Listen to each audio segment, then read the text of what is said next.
Metehan, hayalindeki dünya devletini kurmak için önündeki tüm engelleri yıka yıka gelir.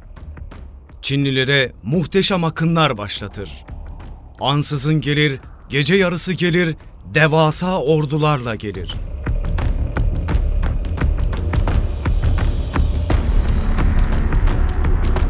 Önünde durmak imkansızdır. Nitekim koskoca Çin devleti sayısal olarak kendisinden küçük olan bu dünya kahramanıyla baş edemez. 18 milyon metrekarelik dev bir devlet oluşturan Türk Kara Kuvvetleri kurucusu, zekası, cesareti ve atılganlığıyla dünyada eşi benzeri olmayan bu müthiş komutanın hayat hikayesi oldukça ilginçtir. Modern orduların kurucusu, tüm dünyaya ordu olmayı öğreten adam Metehan'ın hayatı. Hakkındaki birçok bilgi Çin kaynaklarına dayanmaktadır. Metehan'ın ulaştığı bu muazzam güç en çok onun dünyaya öğrettiği askeri disiplinden gelmektedir. Metehan, M.Ö. 209 ile M.Ö. 174 yılları arasındaki Türk-Hun hükümdarıdır. Orta Asya Türkçelerindeki şekliyle Bahadır ve kahraman anlamına gelen Bagatur olarak anılmaktadır. Metehan, M.Ö. 234 yılında Teoman Han'ın büyük oğlu olarak doğmuştur. Çocukluğundan beri iyi bir komutan ve savaşçı olarak yetiştirilmiş, tecrübe kazanmıştır. Türk adetlerine göre Teoman Han'ın Türk eşinden olan büyük oğlunun yani Metehan'ın veliaht olması gerekiyordu. Ancak Çinli eşinin etkisinde kalan Teoman Han, Metehan'dan kurtulup Çinli eşinden olan küçük oğlunu veliaht yapmak isteyince hanlığındaki beyler ve Metehan buna karşı çıktı. Bunun sonucu baba oğul arasında liderlik mücadelesi başladı. Metehan kendisine bağlı askerlerle birlikte babasını yendi ve onu öldürterek M.Ö. 209 yılında Hunların başına geçti. Türk tarihinde ilk kez bir şehzade devlet uğruna babasıyla taht kavgasına girip onu öldürmüştü. Ancak Teoman Han'ın adetlere aykırı hareket etmiş olması nedeniyle bu olay Türk toplumu tarafından olumsuz karşılanmamış, aksine Hunlar Mete'nin babasını öldürmesini doğru bir hareket olarak görmüştür. Metehan'ın en meşhur özelliklerinden birisi inanılmaz ok atışlarıdır. Sadece kendisinin değil, tüm ordusunun isabetli ve öldürücü ok atışları sayesinde muazzam zaferler elde ederler. Bazı kaynaklara göre 400 metreden bile öldürücü ok atışı yapar. Pek çok göçebe kavmin kullandığı çavuş oku adı verilen ıslıklı okun mucidinin Metehan olduğu kabul edilir. Metehan askerlerine yani dünyanın ilk nizami ordusuna öncelikle sadakati öğretir. Disiplini, emre itaati öğretir. Metehan askerlerine emre itaati öğretmek için dehşet verici bir yola başvurur. Metehan, okunun yönünü nereye çevirirse tüm askerleri de aynı hedefe hiç düşünmeden ok atmaktadır. Bir gün bunu sınamak için okunu atına yöneltir ve askerlerden de atına nişan almalarını ister. Bu önemli bir olaydır. Çünkü milattan 3000 yıl önce Türkler tarafından ehlileştirilip yük ve binek hayvanı olarak kullanılan at, onların hem en büyük serveti, sevgilisi, aynı zamanda atalar ruhuna kurban edilen kutsal bir varlıktı. Dolayısıyla öyle kolay kolay ortadan kaldırılacak ya da kolay vazgeçilecek bir varlık değildi. Metehan'ın sağındaki ve solundaki bazı askerler Metehan'ın atına ok atma cesaretini gösteremediler. Bunun sonucunda Metehan belki de dünya tarihinde ilk defa askeri ceza kavramını getirdi. Metehan okunu tek tek tereddüt eden askerlerine yöneltir. Her seferinde yüzlerce ok gösterilen hedefte bulunan askerleri delik deşik eder. Ordunun sayısı azalsa da çelikten bir ordu oluşturur. Metehan bir gün esaretinin intikamını almak için babasının peşine düşer. Av yapan babasını bulur ve okunu ona yöneltir.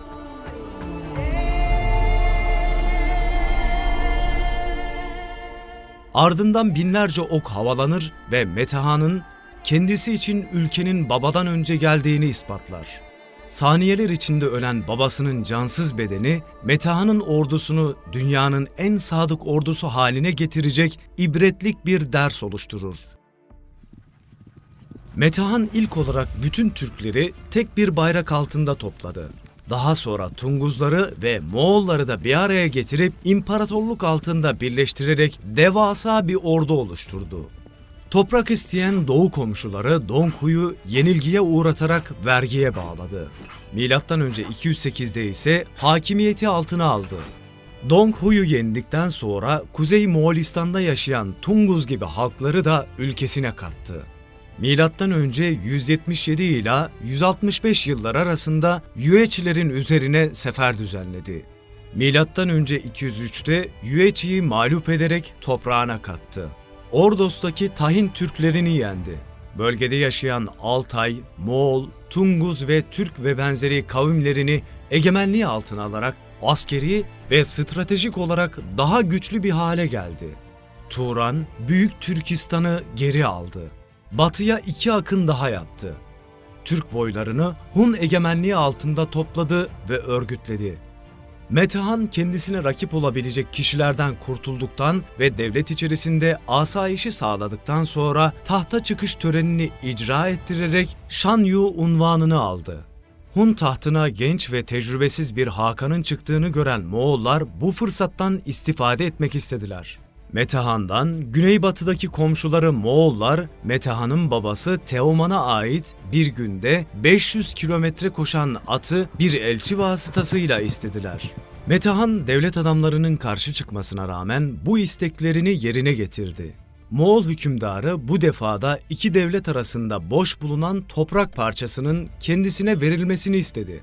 Metehan bu talebi de devlet meclisinde müşahede ettirdi. Bazı üyeler böyle bir toprak parçasının önemi olmayacağını söyleyerek vermeye razı oldular. Fakat Metehan, toprağın devletin esası olduğunu, topraksız devlet olamayacağını söyleyerek verelim diyenlerin başlarını vurdurdu. Kararlı bir şekilde ordusunu alarak doğuya doğru sefere çıktı.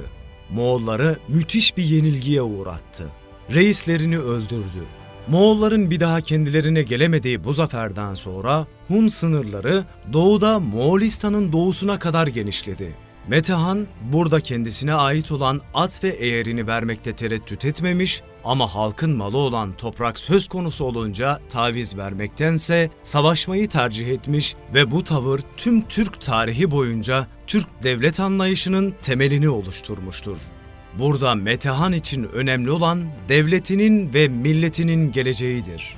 Birlikten kuvvet doğar felsefesine inanan Metehan, ilk iş olarak Türkçe konuşan tüm halkları Hun hakimiyetine alıp Türk siyasi birliğini kurmuştur. Daha sonra Türklerin akrabası sayılan Tunguzları ve Moğolları bir araya getirmiş ve sadece Orta Asya'ya değil, o çağda önünde kimsenin duramayacağı büyüklükte bir ordu teşkil etmiştir. Hun devletini tüm dünyanın en büyük gücü haline getirerek bir imparatorluk haline getirmiştir. Metehan'ın Çin seferleri. Milattan önce 200 yılında gerçekleşen Baideng Muharebesi'nde Çin 300 bin kişilik ordusuyla Metehan'ın ordusuna doğru ilerlemektedir. Metehan'ın ordusu ise yaklaşık 20 bin civarındadır. Metehan'ın yardımcılarından biri Metehan'ı düşünceli görür ve "Bu kadar askerle nasıl baş edeceğimizi mi düşünüyorsunuz efendim?" diye sorar. Metehan'ın cevabı ise tarihe geçecektir. "Bu kadar Çinliyi nereye gömeceğimizi düşünüyorum." Metehan, Çin üzerine sürekli seferler düzenleyerek Sarıırmak'ın güneyindeki kaleleri egemenliğine aldı. Bu zaferlerle sonradan Hunlara büyük gelirler getirecek önemli ticari yolların kontrolüne sahip oldu. Savaş stratejileri sayesinde Çin İmparatorluğu ve çevredeki kavimlerle yaptığı savaşları kazandı. Bugünkü İran, Suriye, Moğolistan, Hindistan, Çin ve Rusya topraklarını egemenliği altına aldı. Milattan önce 200 yıllarında Çin'i yenerek vergiye bağladı. Metehan'ın Çin'i topraklarını almayıp vergiye bağlamasının nedeni Çin'in kalabalık nüfusunda Türklük özelliklerini kaybetmek istememesidir. Metehan ve ordusu Çin Seddi'ni aşan ilk Türk ordusudur. Çin Seddi'ni aştıktan sonra 320 bin kişilik Çin ordusunun bulunduğu Pateng Kalesi'ni kuşatma altına alır. Bunun üzerine Çin ordusu bu kuşatmayı kıramaz ve kuşatma uzun bir süre devam eder. En sonunda Çinliler dayanamayıp Türklere vergi ödemek ve Çin'in kuzeyini Türklere vermek koşuluyla barış antlaşması imzalar. Ardından kuşatma kaldırılır ve Çin ordusu bölgeden gider. Onluk sistem ve Türk Kara Kuvvetleri'nin kuruluşu. Metehan başa geçtiğinde ilk olarak ordu sistemini düzenlemiştir. Çağrılınca gelen, savaş bitince dağılan, düzensiz güçlerden oluşan bir kuvvet yerine örgütlü, iyi eğitimli ve profesyonel askerlerden oluşan bir orduyla ilk düzenli orduyu oluşturdu.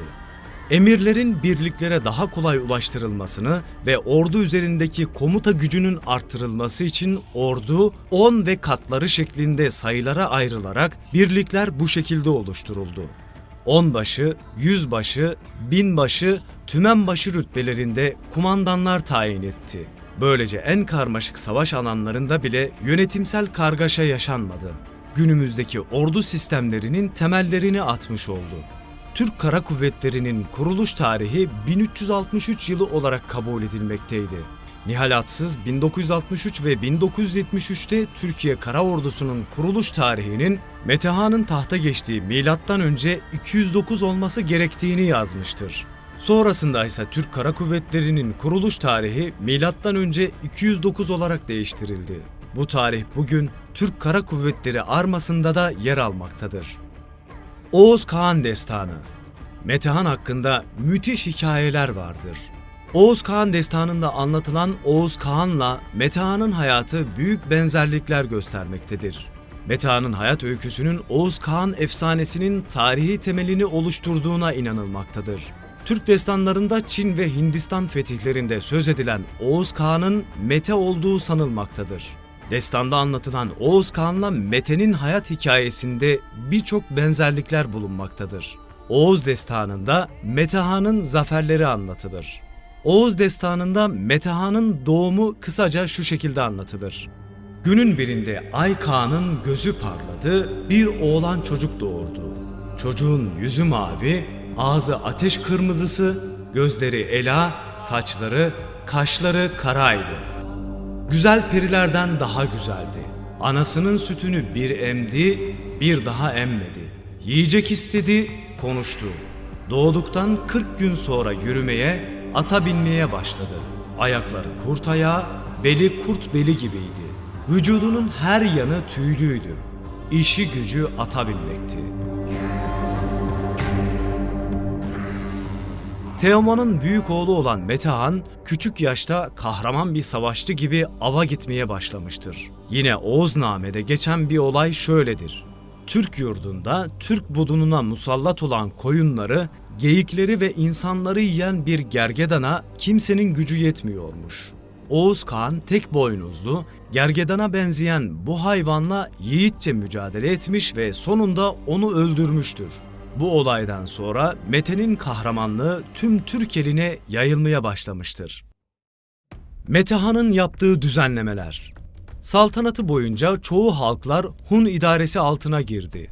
Onların tümünü steplerin bütün göçebe atlı okçularını bir imparatorluk altında birleştirdi. Göçebe tebaalarından başka ayrıca tarım havzasında kendisine bağlılık yemini eden vaha şehir devletleri kurdu.